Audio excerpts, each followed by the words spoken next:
So I'm going to tell y'all a story of love, change, and betrayal. And when I talk about betrayal, so my first book definitely changed my life. I'm so thankful to Kate. But I really worry about the way I displayed my father in my first book. And I really had buyer's remorse about it and worked really hard at trying to write that betrayal in my second book. And about 7 days ago, my father transitioned. And I wrote a little something because once that kind of loss happens, it makes you reassess. And to go along with that, my first child was born 18 months ago. So now I have a son.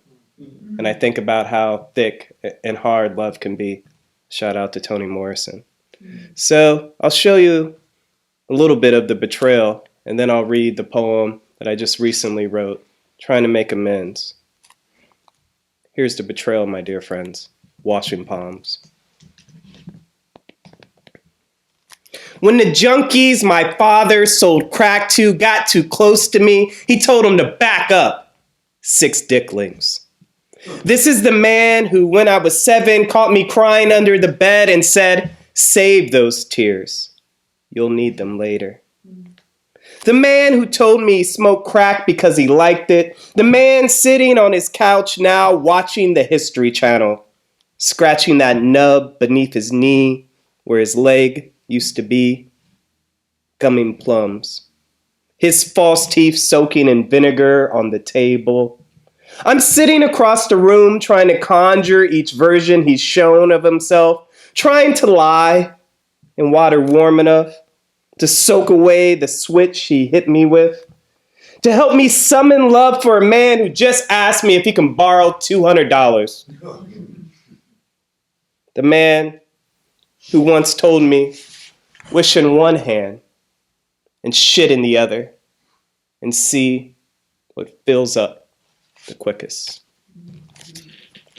And so, again, thinking about the theme of change and betrayal, I'm a little further along now in thinking about this.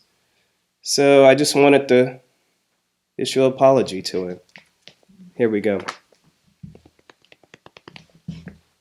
Sorry, Dad, for not bringing Cullen in October. That was wrong. I should have been better.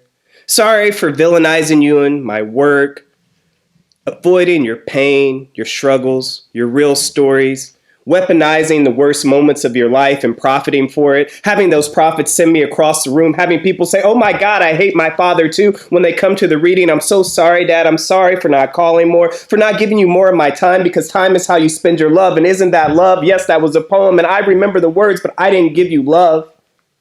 Not enough. Sorry for not saying thank you more when you held me down when I was older.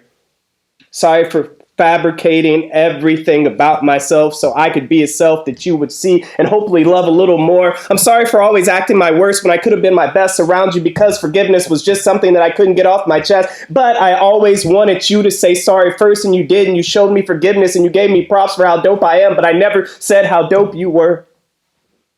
I'm sorry for not believing in you, for not believing in your genius the way that you knew 900 times 942 so quickly, and I can't even do it with a calculator, can't even leave the tip.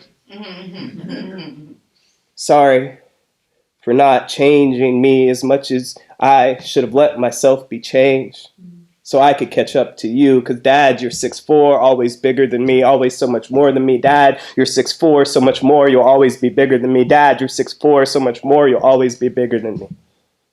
I'm sorry, Dad. I'm so very sorry.